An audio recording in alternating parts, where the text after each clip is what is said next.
Greetings. You're listening to Rebels Remembered, featuring Caitlin DeFord and Kelsey DeFord. Greetings, travelers across the galaxy. I am Kelsey. I am Caitlin. And this is Rebels Remembered, and today we're discussing Season 3, Episode 8, Iron Squadron. The synopsis reads, Ezra and Sabine team up to tame a rogue young hotshot pilot and his crew, who recklessly risk their lives in a fight to defend their home from Imperial occupation. This episode was written by Matt Mishtavent and directed by Saul Ruiz. A key influence on the development of this episode was the original Red Dawn movie, which featured a group of teenagers defending their hometown from invading forces. I've never seen Red Dawn, but... I've heard of Red Dawn, but that's interesting that it was inspired by... Yeah, like an 80s movie. Huh. Kind of fits in with the 70s and 80s Star Wars. Yeah, well, I know that in Rebels Recon this episode, I think it was... I have it in my notes. It was either Henry Gilroy, I think it might have been Pablo Hidalgo. He said there was originally a scene in A New Hope that was supposed to, like, go back to this group of, like, young kids fighting the Empire. And so there's always been this theme of, like, it's a younger sort of generation fighting against tyranny, which is kind of, like, in this episode. Yeah. But, yeah, Red Dawn, didn't know that was an influence. So we meet a couple of new characters in this episode, and a lot of them and their home world names and stuff are tributes to the staff of Lucasfilm's online team who spread the word about Rebels on Rebels Recon. Now, Rebels Recon was a series they did on YouTube, on the YouTube channel, that would deep dive through the episodes. I watched all of them. That was like my thing. I watched the episode on Disney XD, and then I go to YouTube the next day or that night and watch Rebels Recon. It was a great show, I thought, on YouTube. The Star Wars show also spawned out of that, where they had some of the same hosts that were on it. Mm-hmm. But a lot of the staff members of that crew, their names. So, Gutierrez is named after Andy Gutierrez, who was the host of Rebels Recon. Then we have Mart Matten. Is named after Matt and Martin, so he switched the letters. Okay. And he is now a member of the Lucasfilm Story Group. He was a producer on Rebels Recon and helped create the Star Wars show. So that's where Mart's name comes from. Okay. John or Jen is named after John Harper, who was also a producer on Rebels Recon and the Star Wars show. Okay, so like pretty much all the Rebels Recon producers, team. Okay. The planet, and I knew I was going to get this, I'm probably going to get this name wrong. The planet Mikapo is named after Mickey Capo Ferry, who is an executive producer of Rebels Recon and the Star Wars show. So another producer of the Star Wars show. The YT-2400 design used by Iron Squadron was originally developed as a background ship flying over Mos Eisley in the special edition release of A New Hope. It is known to many fans as the Outrider. The ship Dash Rendar flies in the legend story Shadows of the Empire. So if you're a huge Star Wars buff, I would know this because I'm not as a huge Star Wars buff. Yeah.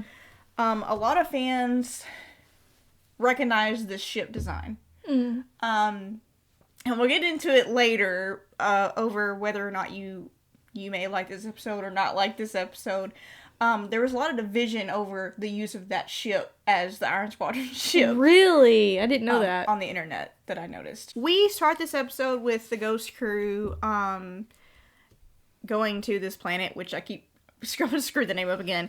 Mikapo. Is that how you say it? I say Mikapo. Mikapo. Thank you. I don't know. And they find ties in pursuit of the YT-2400 freighter. And Hera tells them, like, we're here to help you or whatever, and this young voice responds. I think Kanan's like, sounds like a kid. And they watch as, I think he says, thanks, we don't need your help, we got this under control or whatever. And they watch as the ship takes out a ship with you, like, they kind of let their cargo go into it and make it explode or whatever. Which, I mean, we've seen that technique before with, I forgot what episode it is in season 3, where they, maybe even season 1, where they will, like, put explosives in TIE fighters, or, oh, I know what it was the Ryloth episode. Oh, the yeah, first yeah, one yeah. that Hera is fathers, and we've seen that technique done before, but yeah, just seeing, excuse me, the Iron Squadron ship against, I know it's not a starfighter, that's the whole running gag throughout the episode, but still pretty cool to see. It kind of reminds me of the Ghost Crew in a way. In a way, they're just less organized and less experienced as we get to learn more about them. Yeah. So they kind of let Sato know what's going on or what happened or whatever, and then we get this reveal, which to me is one of the reasons, one of the highlights for me in this episode. Is we actually get more backstory of Sato a little bit, not more backstory, a little more connection to him, other than he's just a commander. Yeah. You know, sometimes I feel like those characters can get pushed to the side, or they become very flat. Yeah, flat is the word I'm looking for. And they find out that the Iron Squadron is the name of, I think it's either the name of his brother's ship or fleet or something. And he's like, well, it must, there's kind of this reveal of Mart, that's the captain of this ship, is his nephew. Mm-hmm. Which I completely forgot about that during the rewatch. I don't know how I just wiped that from my mind that Mart was related to Sato. I remembered it pretty well. So I was like, well, you should go, because I think they say, like, they're trying to evacuate this planet. Yeah. If I'm correct. They're trying to evacuate the planet from people that either want to escape the Empire or known rebel sympathizers on this planet. And Sato's like, well, can you go get my nephew out? Which, what were your thoughts on a commander? Not that it's a personal mission, but it is kind of is. It is absolutely 100% a personal mission.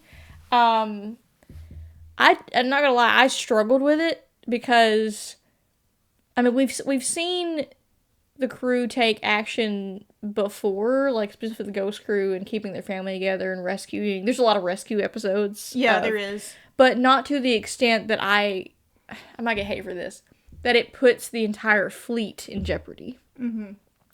For example, when Zeb and Callus were stranded on that moon, they didn't send the entire fleet out to, I don't know if there was a nepotism going on here. I don't know if that's what it is. I mean, I understand Sato. Like, that's not only is he Mart's last family. That's, I don't know if he has any other family. You know. I don't either. And so I get family is everything, but it seemed like they were throwing a lot of firepower at getting this kid out of the situation that, no offense to Mart, that he put himself in. Yeah, especially later on. Yeah, later on. Yeah, I struggled with it. Not gonna lie. What do you think? I was kind of like you. I'm like, really? We're gonna... Okay, well... I don't think I had a problem with this point because the Empire's not there yet. Right. Like, they're gonna come back, probably. To me, I had issues with it later when Mart screwed up. And he's like, oh, I'll go get him. She's like, no, you're too far away. I'll go get him. She's like, well, I appreciate you, Hera. And I'm like... Or Captain Syndulla. And I'm like... But it... I don't like that. I mean, she volunteered herself, I guess, but... Yeah, I mean, we'll talk about it later in the plot, but, So, Hera and them, Hera, Ezra, and Sabine go aboard the ship. Yeah. And it's a junker. I'm sorry. It's kind of junked up and... But I guess, imagine if you had 3 teenagers in this tiny, compact place. Yeah. It's gonna work that way. I also like the line that Zeb has about the people on the ship. This is before they get to... They kind of split off, so Zeb and Kanan go down to the surface to help with evacuation, and they go over to try to convince them to leave. Like, you know, like, it's great to fight, but you need to also know when to cut your losses kind of thing. And then Zeb has that line about, sounds like a ship full of Ezras. And someone mentioned this, I can't remember where, I don't know if it was a review or what online, but they said the crew of Iron Squadron is very pre-season 3 Ezra and Sabine. Yeah, I think you're right about that. Because they're very young, like, they're very brave for doing what they're doing, like Hera says, but they're clearly not as experienced as a team, you know? And I remember Henry Gilroy in Rebels Recon says they haven't really been a team long. by the time they're being evacuated. So they don't even know where their roles lie either. no, they just know that, hey, we're taking out these freighter ships in our own backyard. But beyond that, they don't really have any experience, as we know, because it's mentioned 3 times that they have no idea what a starship looks like. Imperial grade, yeah. Yeah, and I think Hera tells them that she's like, they're gonna be back, and you cannot face them by yourself. Plus, they don't have hyperdrive on this ship. No, so they can't run. It's a suicide mission. Essentially, yeah. And I don't want to use this I've used this phrase a lot in some of our recent discussions about society and the younger generation, since we're getting up there in age. The phrase "young and dumb" kept popping up in my brain during this episode, because it's like, you have all this moxie and spirit, and don't get me wrong, what they did at the beginning, what they've been able to do so far, nobody's saying that you don't have any talent or skill.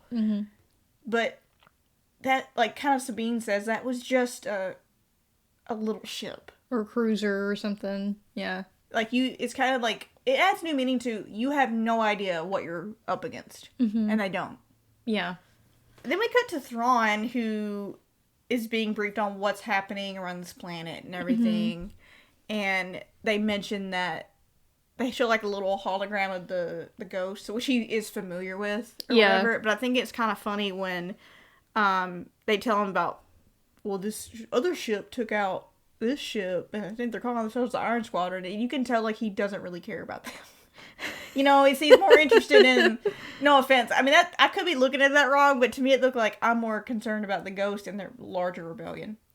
Well, I feel like he does know, I can't remember exactly the episode, like, how he knows Mart, but he knows Mart is connected to Sato. Oh, that's true. So he's also, I mean, yes, he's concerned about the ghost crew, but he's also like, this has a connection to the rebel commander. Like, True. And he sort of uses, as we see later with, well, I guess Constantine does, as a trap to try to catch him, I guess. So I'm dumb. Young and dumb. That went over my head. I didn't know he was trying to capture... Well, I don't know if he was trying to capture him or just learn more about him. Sato. Because, again, he's always, like, learning, I guess, as the strategen that he is. But someone also mentioned he might have been also testing Constantine. Yeah, because he's like, oh, go by yourself. He's like, by myself. He goes, like, He was just going to deploy ships. Yeah. And not go there. And he's like, no, you'll lead them personally. Like unless you don't feel like you're up to it. And he's not in a Star Destroyer. He's in, like, a... What is it? Transport ship or something? It's like a smaller ship. Yeah. It's like 5 times smaller than a ship. Yeah, so you don't even have the gun power. Like, that's interesting. I didn't think about him testing Constantine. So Hera gets nowhere with them, essentially. And they're just gonna leave. Yeah, then she's like, I'll tell Sato what's going on, but, and then they have this whole meeting with Ezra, and he's like, well, I've got an idea. And he kind of just brings Sabine into it. Doesn't really even ask her. Yeah. Like, I've got a plan. Let's do this. So you with me? Oh, yeah. And she's like, you can see the animation, and she's so visibly confused. I don't know what you're talking about. And the last time that you did something like this, we almost all died. But what's interesting is that Hera does say, like, I'll give you your shot, but by the time that the Empire shows up, you will leave. Even if they don't go with you. Which I think says a lot. Yeah. That's kind of sad, but you can't force somebody to leave if they don't want to leave. Yep. It is interesting, too, that Ezra and Sabine are the ones that go to them, because they are young as well. I think I wrote it in my notes. Taylor Gray said something about, in Rebels Recon, about Ezra's connection to Iron Squadron, because they are young. I think he says, this is not a direct quote, some of it's a piece, it's paraphrased. He says it's a connection and seeing another version of yourself that you can also relate to, immediately know exactly what they're going through, which when he has that rapport going with them, like, hey, I didn't want to leave my planet either, but I had to. I was kind of forced to. And they're like, oh, well, you know what we're going through. Kind of thing. had a point to this. I forgot. Yeah, because, I mean, it's not just that they're the same age group. That's part of it. But also, like, he's been in that situation where he's had to leave Lothal, and he did not want to. That's true. Yeah. And then we see, to me, which I know people can poo-poo this episode, say it's filler, which it is, let's be honest. But this moment for Ezra was huge. When he's like, leave and we fight another day, you know, just leave. Like, you don't, the odds are stacked against you. There's no way you can win. There's no way you can beat them. And he says, and they're like, well, so you're saying we should just run like cowards and not fight? Which, that sounds very old school Ezra. Yeah. And he responds with, no, I'm saying it's how we choose to fight that matters. Just as important as how we're fighting. That's how we're fighting, yeah. Which, Yoda told him that. I guess it was before the mess that was Malachor told him that. So he did learn from that, apparently, and took that advice. But it was so refreshing to hear Ezra say that. Yeah, I agree. Even if you don't like this episode, you think it's filler, I think just that one moment is very, like, big character development for Ezra. Definitely. So they're trying to restore the ship's hyperdrive. And then they can't because the power is missing, and it's because Mart's diverting all of the power to the guns. And he's like, it's the Empire, they're here. And all it is little Constantine and his little ship and a couple other TIE fighters. Yeah. And he's like, see, look, it's a Star Destroyer. So he's like, no, that's not a Star Destroyer, which is like a running gag to this whole episode. Yeah, it's a light cruiser. Guti and Johnner implore Mart to leave, and that's when, after Ezra's kind of telling him, you need to go. Yeah. And then I love that it's really dark, but funny at the same. I thought dark humor at the same time. Is when he's literally flying the ship toward. And again, there's going to be more Imperials show up, as we know at the end. And even I think was it, what's his name? Johnner and Guti are like, hey, we need to go. Like, it's kind of sitting in that, like, we really need to listen to them. And then Mart's like, what's wrong with you guys? And then Ezra's line is, they're not ready to die right now. And I'm like, dang. So Mart finally agrees to leave with them, but stops short of the ghost. Because I think Sabine and Ezra took the new Phantom to board it. Yeah. And he heads back into the cockpit. Disables the airlock, the Phantom. To try to take on the Empire. One kid. Yep. Good luck. More growth for Ezra, though. Yes. During the rewatch, because I couldn't remember this episode, I literally thought they were going to turn around. And then Sabine's like, no, you told Hera that you were going to leave. She's like, Hera gave me an order. And he thinks about it. He does think about it, but then he goes, Mart will be back for you. And then they just take off. I think past Ezra would have just turned right back around and charged right in. Yeah, and we all know from the first episode of this season when he didn't listen to Hera. We know how that went. Yeah.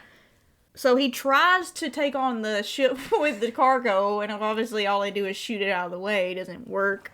And then he's just... They blow out his engines and he's just stuck. Which is when they leave him. Yeah. I think it's so funny that he's like, I got him! And as the audience, we know that he doesn't. We literally saw them shoot half of this, pretty much all of it. I mean, I guess you couldn't see because of the smoke. Yeah, I guess not. And then he realizes I've screwed up, and then he contacts the rebellion. Yep. Which Constantine I don't know if it's Thrawn or Constantine, but Constantine's very smart too.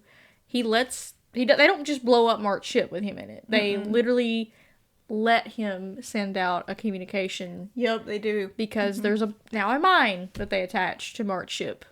And that will get rid of not only Mart and his crew, but the ghost crew as well, because he knows they're going to come to rescue Mart. After the bigger fish. Yep. So he contacts the rebellion. He informs them he's surrounded by the Empire, but they have not yet attacked. The rebels take the ghost and go back for Mart. Guti and Johnner come with them.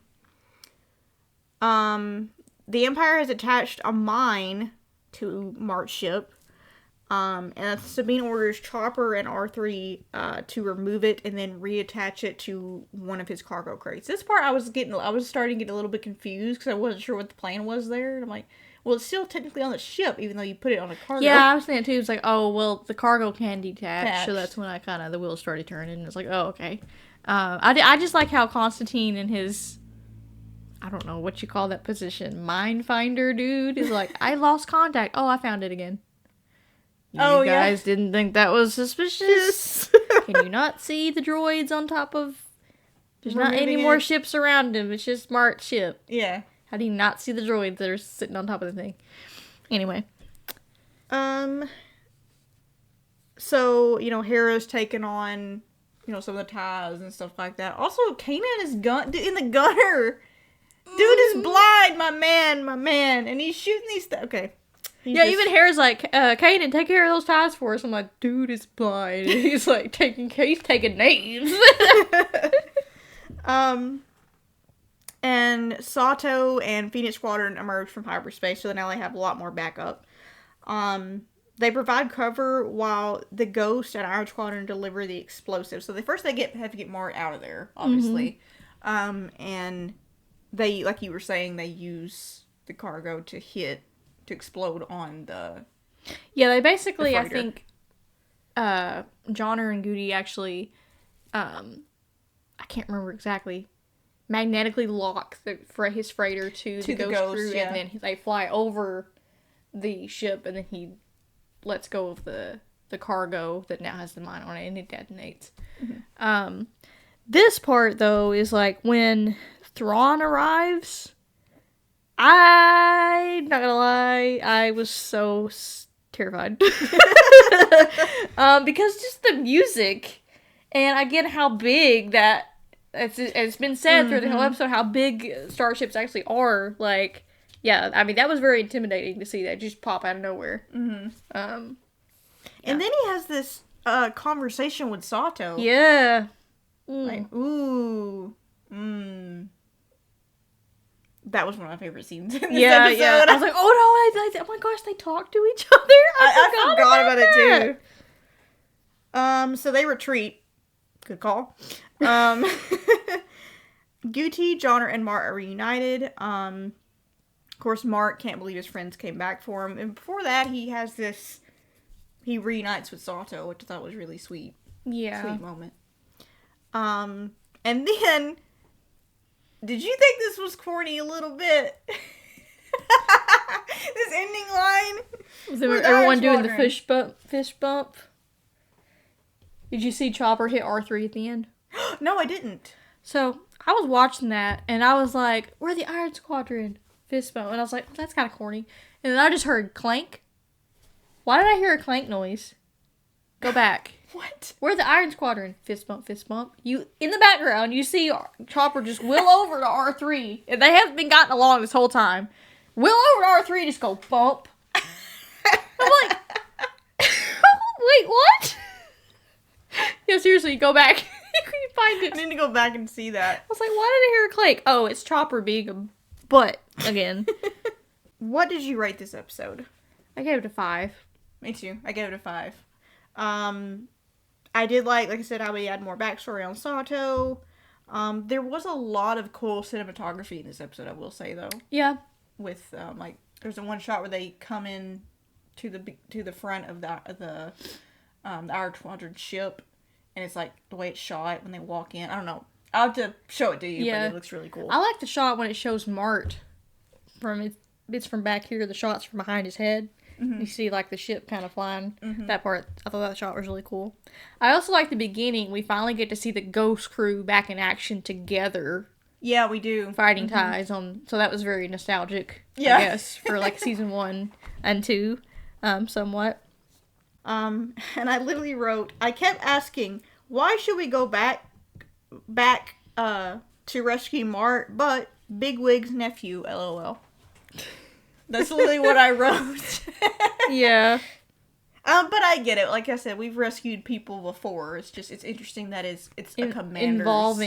Involving the fleet, right? Yeah.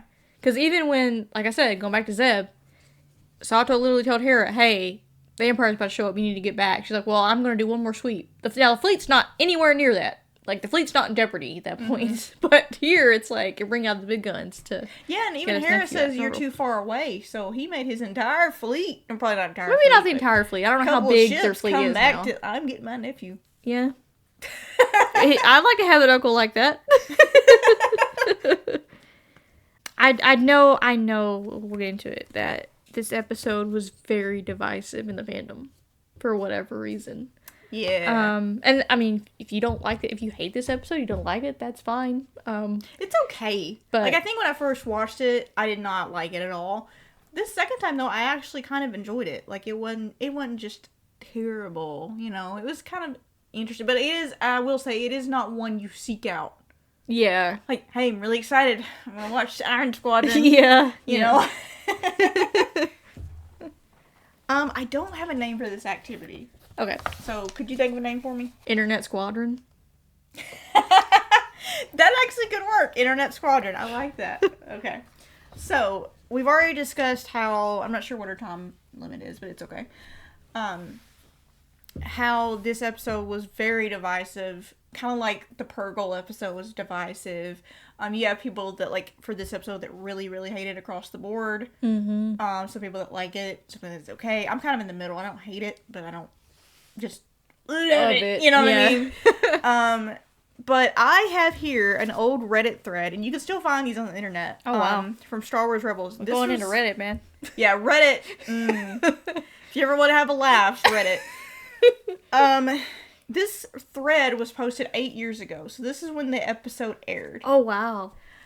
So the question is that someone posed in this group, the Star Wars Rebels group. It was by their handle is Shore Trooper. They asked the question, why does everyone despise the Iron Squadron? Is it just because of how childish they seem to be, or is there another reason? And you won't believe, I didn't do the whole thread of comments that people said about this episode. How many of them are positive? Okay, so None. I'm gonna take these 2 pages. Okay. I'm just gonna let you see these. The visuals are nice, though. The shots over the planet are quite well done and really show the planet. So they even said the visuals in this were the best part of the episode. This person says, Mart didn't learn anything from his stupidity. Our heroes didn't learn anything. Ezra has a brief moment when he's trying to convince the kids to leave that shows some growth in understanding Yoda's message. Yeah. It could have advanced some growth for Sato, but didn't really. So there's a lot of, like, shade on Mart there, which is understandable. Yeah. Here's a positive one.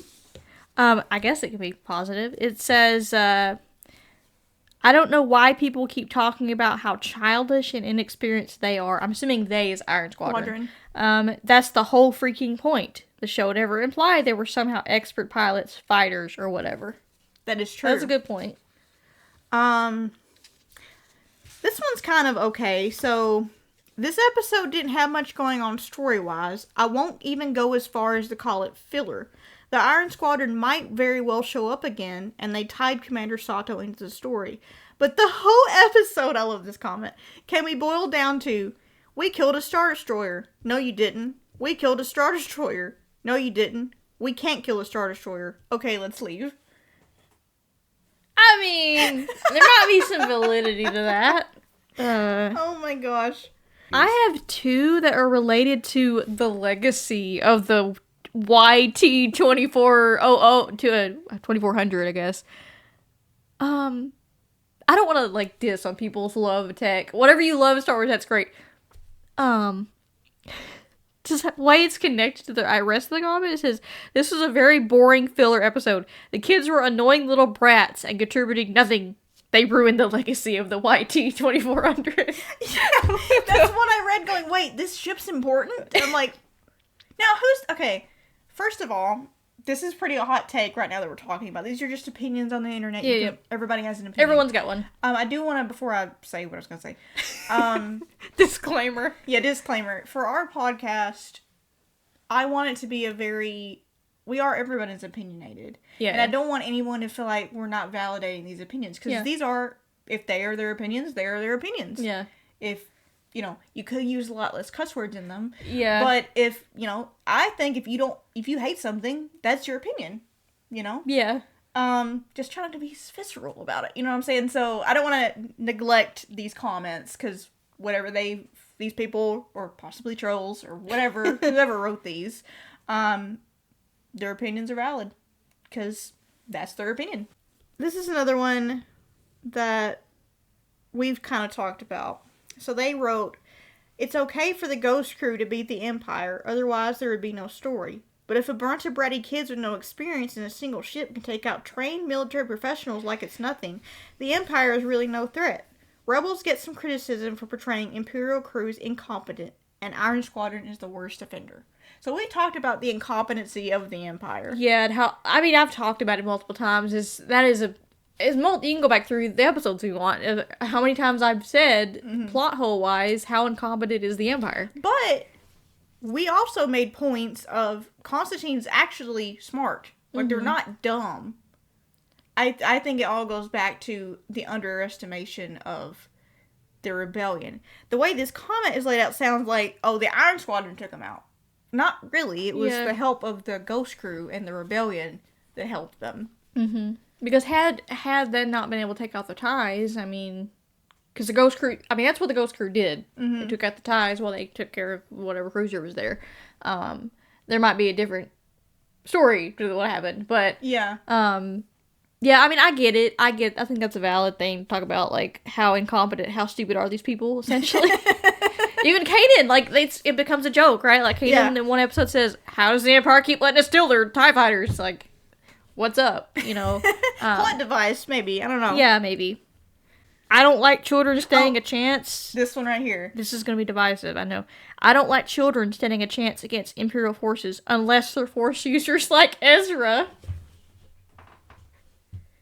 It's a big galaxy, maybe I get it. Maybe it's more of a story. I'm sorry, that comment's what I need to talk about. You're telling me the only children that you think can stand a chance is Force sensitive? I call BS on that. Sabine's not Force sensitive. She's a kid. That's exactly what I was gonna say. Yeah. Maybe I don't like. So that could be like they just don't like. Oh, they just don't like the idea of it being someone that's not a Force user. Maybe. I don't know.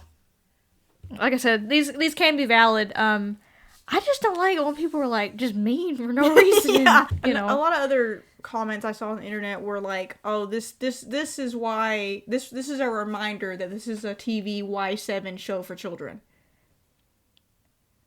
Comments like that I don't like because yes, it is for children. It's a children's animated show.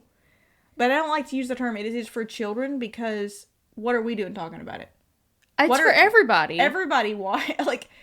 Pretty much, I'm sure every age group has seen, you could probably do a poll and see all different age groups that have watched Rebels. So I don't like the word, it's a children's show. Or Star Wars in general, right? Yeah, right? A lot of people, when Return of the Jedi came out, didn't like the Ewoks. It's like, this is very childish. I'm like, the kids are the ones buying the toys and the merch and making them money. It's for kids, it's for adults, it's for everybody. It's not for one particular group, it's not for one particular gender, it's not for one race, it's for literally everybody on the planet and outside of our planet. Yeah. Like I said, you can have your opinions. This episode wasn't for you, that's fine. Just be smart about how you put that opinion. You can be like, hey, I didn't like this episode. Even if you say, I hated this episode, I don't care, but you get really mean. You tread the line of being a troll. You know? Yeah, for sure. Definitely.